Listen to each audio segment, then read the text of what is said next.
the greenhouse, everyone. Sorry I haven't been posting as regularly as I usually do. I've been caught up with some things, but I thought I'd give you a little tour around the greenhouse as everything is starting to come out into growth. The sundews are starting to wake up as well, but mainly the Sarracenias and the flytraps have started growing. You can see there's some flowers. Oreophila actually has a flower down there. They're a little bit weird. Theirs come out underneath the ground, whereas the other ones come from the crown. Here is another pot of flava. These guys are also blooming by the looks of it. Flytraps in here. These are just typical ones. But there are tons and tons of random Drosera starting to sprout up, so that's fantastic. The pygmy sundews that I have. Okay, so this is my little pot of Drosera palaceae, or palaceae, however you say it. This is the giant form, and this guy is a very full pot of Drosera, if you can't tell. So yeah, I took some of the gamay and I put them in these little tiny little pots like this. They do get washed about a bit, but they'll be fine. There are tons of them. I have, I think, 3 or 4 pots that are done like this with the gamay. So far, these are the ones that have not, progressed along as much. These are the older ones, and so of course they're ahead. But these ones I just did about a few days ago. The flytraps over here. These are my B52s and like King Henrys and stuff. This is a B52 King Henry. And then we have something else. I forget the name of this one. It'll come back to me. Another B52. Some rotundifolia in there. That guy just woke up not too long ago. And then in here, in these little cells, we just have some typical Venus flytraps I'm gonna try to propagate. But you can see all my seedlings that I have of sundews. So I'm gonna have a ton of those. The capensis look absolutely marvelous in here. Some more flytraps. Have a ton of flytraps. This Tracii, or Filiformis sundew, has already, put on its growth, I guess. Some flavas haven't done much. This is a flava, while others have started to flower. And their flowers will usually get about 1.5 foot-ish tall, I guess. Ignore my bottles. These are what I use to collect rainwater for the carnivores here. And yeah, so we have some flower stalks. Once they get about 1.5 foot, they'll get barely about touching the roof and they'll tip. I will have to move this guy because there is no chance his pitchers are going to stay below the roof, because this one likes to have like 3 or 4 foot tall pitchers. There's just no way I'm keeping it short. It's inevitable. So, oh yeah, we've got another flower spike coming out here. Maybe one down here. My plants are just all over the place this year. I'm assuming it's because of the temperature fluctuations we've been having. But in the greenhouse, it's mainly light that's the issue. As you can see, there's the window. And then we have an overhang, so it kind of keeps the sun out of here from like when it first rises until like noon. So they get noon till sunset.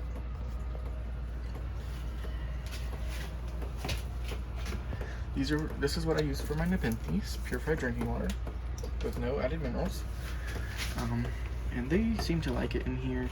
They get their nighttime drops, and occasionally there's a frost in here. But they seem to have done fine over the winter, even with the frost. You can see we've still got some nice sized pitchers here.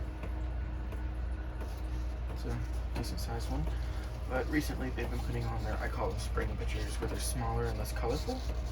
But they are more bulbous than the other pitchers. You see the other pitchers are more colorful and bigger. We've had some uppers be put out, so that was fun. But I'm waiting on all of these guys up here to start vining more, and it looks like they have started to vine. Like, the amount of growth that the Ventrata does for me is ridiculous. Have not watered this guy except for maybe once or twice, occasionally hitting it with a hose, so I don't know how this is still green. But I'm not complaining, just means it will have to acclimate itself when I plant it in the ground. Here's some, Alocasia cuculata. There we go. It's got some frost damage, but other than that, it should be fine. I do think it's starting to sleet, actually. Yep, it's starting to sleet. They are calling for snow, so I hope we don't get any, because it was pretty warm. It was almost 80 the other day. It's now 35 degrees. This guy seems to be pretty happy back here in this corner. This is my Tillandsia xerographica. All I do when he's thirsty is just chuck him in there with my bald cypress. However, I'm not going to let it soak fully because we are expecting nights into the single digits again. That's fun. So there might be a frost in here, and I don't want the water to freeze on his leaves. Amaryllis looking fantastic. This guy just shot up out of nowhere. I don't know if you guys remember seeing it in my other video.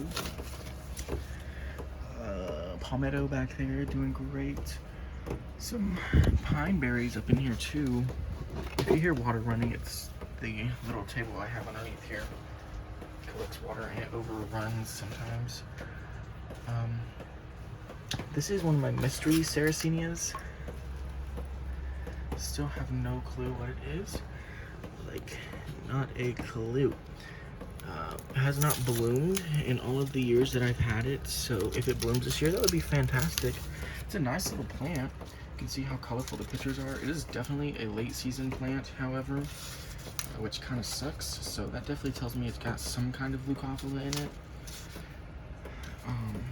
It also holds its pictures for a really long time. These are from like, these ones down here are from like the beginning of last year. And these ones are from fall and July. Okay, these are from like July, the shorter ones, and then the taller ones are from like August and September.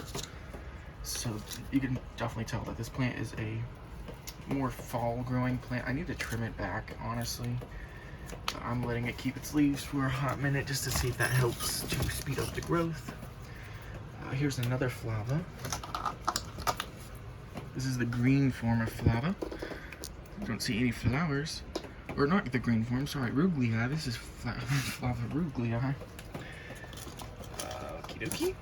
Where's the green form? Oh, right here. This is the green form. Sorry, I was looking over here.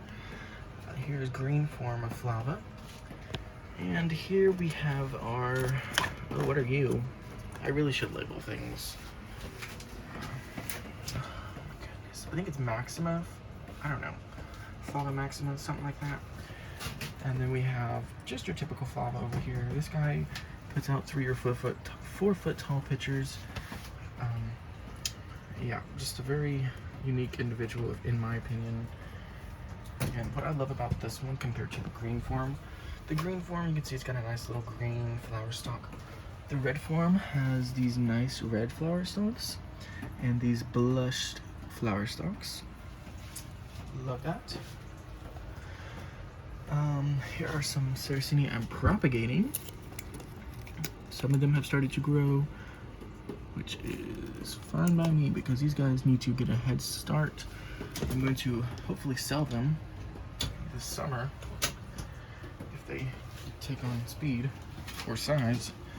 Here's an orchid. This guy is a champ. Like, it got, I think it got like 25 in here one night, and this guy was completely froze solid, and here we are now, completely unharmed. But I'm sure it's been about a month since it's been 25 in here, but that's just because the heater went out. I was gonna show you something. Oh, since it was 25 in here, this guy was going to bloom originally. However, it did not end up blooming because I guess it got shocked. Ignore the dirty floor. I track a lot in here. Some of the growth points had to be trimmed and cut back, like this one, because there was some cold damage. But now all I have to worry about is the light, because this plant is super, super, super, super hardy. Like, it's kind of crazy how much Ventrata can handle in Ventricosa. We did get some frost damage, but I guess it's called edema. But we've got some nice new pictures coming in. So this guy's obviously happy. Oh yeah, we've got some nice pictures coming in. There's another one down there starting to form down in the moss. My Narcissus have started coming up. There's a whole pot of them here. And we have some white pine berries back here with the palmettos. I'm trying to get the palmettos to root out in their own containers, because I usually grow them like this. And they'll overcrowd each other, and eventually all that's left is like one or two. And then you can plant them, but that takes forever. So I'm trying to single them out while they're still, you know, a decent size. My philodendron, nope, the Mataphyllum, there we go, the Clipinifinatum have started doing good, or also known as the split leaf philodendron. Especially that one, aerial roots looking nice. Commodoria cataractum, or nope, Commodoria elegans, there we go. So there's a polyp palm. They turn white when you give them enough light, or sorry, too much light, which I think is kind of cool. But they also tend to slow down a lot because I guess they're stressed out. But you can see we've got some nice ones coming with some fronds. So, I don't know. Oh, here's a nice leaf on this guy, my other Tomatophyllum. I love split leaf philodendron, but they're so fun to grow. Here is my Green Beauty. I don't think these growth points are viable anymore. I do think that they have, I guess, died off. Let me see if my sunflower seedling is still alive in here. Oh yeah, sunflower was kicking around in there. Now I'm gonna have to plant that back when this video is done. I'll leave that right there.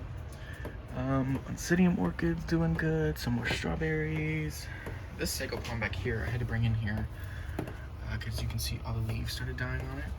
It's fine. It'll flush out this spring like it usually does. I have one in the ground that looks fantastic. I'm gonna have to cover it up again. We are supposed to see single digits again. Okay, there's not much in there. But yeah, here's my tiny little rose bush as well. Super cute little guy. I just wish it would do something. You can see the sun starting to, I guess, be more luminous. But yeah, that's pretty much all I have for today's video. Not really much. Sorry it took so long. Oh, that's new. That little bug there. Is it a beetle? Yeah, you can see the little, tiny little, how small they are compared to my finger. That is as big as those get. Could you believe that? But anyways, I'm going to end the video here. See you guys later. Please like and subscribe.